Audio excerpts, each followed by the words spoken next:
Wow, guys, statement ni memang sangat-sangat bikin merinding, guys. Di mana dikatakan mantapnya Indonesia menjadi salah sebuah negara superpower di Asia dan China menjadi mentor kepada Indonesia. Wow, adakah ini benar, guys?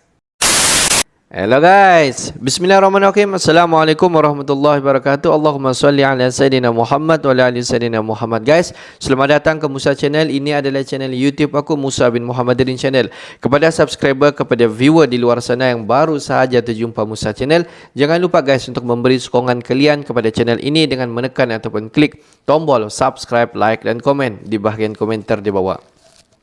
Dan kepada subscriber, kepada viewer di luar sana yang selama ini telah pun memberi sokongan kepada Musa Channel, aku mengucapkan ribuan terima kasih guys. Kalian memang mantap, gratis guys. Dan aku sentiasa mendoakan kepada semua yang sedang menonton video ini agar dipermudahkan segala urusan, dibukakan pintu-pintu rezeki, diberikan kesihatan yang baik dan juga dihindarkan daripada segala fitnah akhir zaman guys. Amin amin ya rabbal alamin.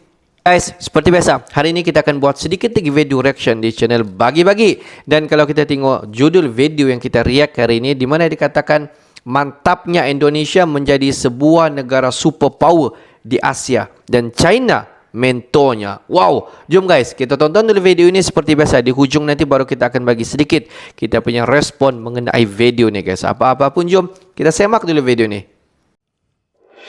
Mantapnya Indonesia menjadi negara superpower di Asia. China mentori Indonesia dengan kecerdasannya. Presiden Xi Jinping, dan senang sekali dapat menyambut kakak besar di Bali setelah pertemuan kita di Beijing. Menghambat investasi orang luar di situ, mengganggu investasi dari siapapun, bukan hanya Tiongkok saja, siapa saja. Kita ingin membuat Indonesia itu ramah untuk orang melakukan investasi.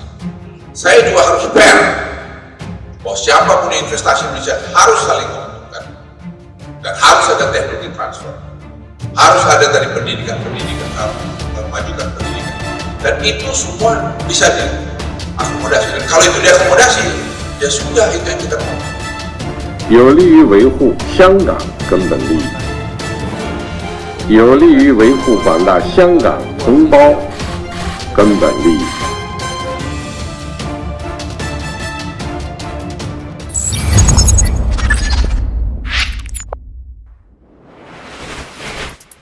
Sahabat Bagi-Bagi, memang negara yang superpower harus mempunyai beberapa keunggulan penting dalam menompang negaranya, mulai dari kekuatan militernya hingga budaya dan ekonomi suatu negara. Memang Indonesia masih belum mempunyai kesinambungan seperti di India yang punya industri Hollywood, Korea punya K-pop dengan dance gairahnya, hingga China yang mempunyai industrial entertainment. Indonesia sendiri tidak mempunyai itu, tetapi Indonesia punya alamnya bumi dengan berlimpahnya harta karun bersamanya. Hal inilah yang bisa membawa Indonesia menuju ke negara superpower seperti mereka ini. Apalagi nilai plus yang diambil oleh Indonesia dengan menyetop semua ekspornya sedikit demi sedikit, pasti akan menyaingi mereka. Sahabat Bagi-Bagi, Indonesia dalam membangun infrastruktur di dalam negeri, Indonesia juga dibackingi oleh negara Cina dengan 1000 kecerdasannya dalam membangun Indonesia yang maju. Indonesia saat ini tidak didikte oleh negara manapun, termasuk China yang dipimpin oleh Xi Jinping. Bukti terbarunya, Presiden Joko Widodo terus mengeluarkan kebijakan-kebijakan yang justru menekan China. Misalnya saja soal pelarangan ekspor biji nikel, dan tahun depan Jokowi resmi melarang ekspor biji bauksit per Juni 2023. China diketahui menjadi penikmat utama biji bauksit Indonesia, di mana menurut catatan Perhimpunan Ahli Pertambangan Indonesia, Produksi biji bauksit Indonesia per tahunnya mencapai 40 juta ton, di antara 35 juta sampai 36 juta tonnya diekspor ke China. Pelarangan ini memang akan merepotkan China. Namun, Indonesia bukan negara yang satu-satunya pengekspor biji bauksit ke China. Di antaranya ada Australia, Brasil, Guinea, Vietnam. Sahabat bagi-bagi, dari hasil ekspor biji bauksit Indonesia itu, industri China mempergunakannya untuk menghasilkan produk antara alumina. Ini akan menghasilkan dalam bentuk smelter grade alumina atau SGA dan menghasilkan criminal grade alumina CGA. SGA adalah jenis alumina yang digunakan sebagai bahan baku. China memproduksi ini untuk memproduksi logam aluminium melalui proses elektrolisis. SGA memiliki kualitas yang lebih rendah dibandingkan dengan CGA dan memiliki kandungan impurities yang lebih tinggi. Sedangkan CGA adalah jenis alumina yang memiliki kualitas yang lebih tinggi dan memiliki kandungan impurities yang rendah. CGA sering digunakan sebagai bahan baku. China memproduksi ini untuk produk kimia. Secara umum, SGA dan CGA adalah produk yang berbeda dan digunakan untuk tujuan industri yang berbeda. Sahabat bagi-bagi, sebelumnya Menko Marves Luhut Binsar Panjaitan menyatakan secara bahwa Indonesia tidak dikontrol atau dikuasai China. China melakukan anti-dumping atau pelarangan ekspor komoditas tertentu dari Indonesia ke China sebanyak 20%. Indonesia merupakan negara yang canggih dan diklaim sebagai negara yang memiliki superpower. Maka dari itu, pemanfaatan kekayaan alam di Indonesia harus disuguhi dengan bubuk-bubuk para pekerja Indonesia yang cerdas seperti China. Industri hilirisasi juga terus dilakukan oleh Indonesia. Sebelum adanya hilirisasi, pada 2015 Indonesia melakukan ekspor nikel dengan hanya mengantongi tabungan 1,2 miliar US dollar dan kemudian meroket melonjak hingga 20,9 miliar US dollar pada 2021. Namun, dengan adanya hilirisasi, King Narso optimis dari hilirisasi ini Indonesia dapat meraup keuntungan hingga 28 miliar US dollar. Bayangkan jika itu dirupiahkan dan melanjutkan hilirisasi.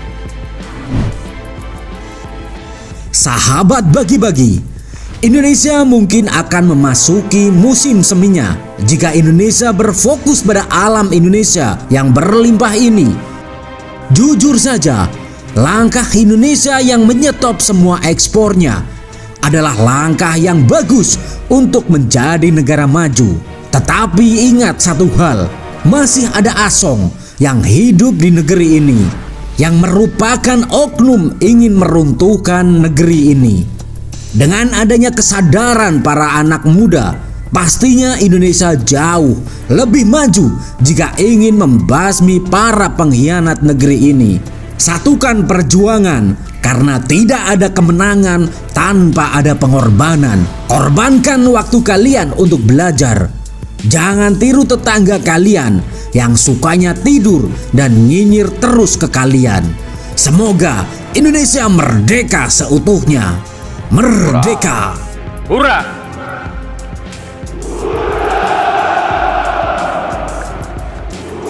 Untuk menjadi salah sebuah negara superpower di dunia ini, dan kalau kita khusus kepada Asia ini, bukan mudah guys. Kalau kita tengok seperti India, Korea dan juga China, masing-masing mempunyai trademark untuk menjadi salah sebuah negara superpower.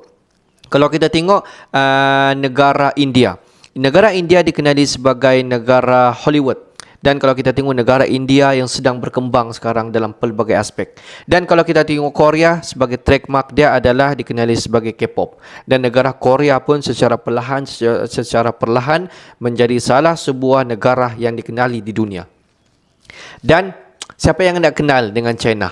Dalam pelbagai aspek, negara China kini menjadi salah sebuah negara gergasi yang mampu sama level dengan Amerika Syarikat. Dan juga kalau kita tengok China ataupun lebih dikenali sebagai yang mampu memproduksikan entertainment, yang mampu menggegarkan ekonomi dunia pada ketika ini.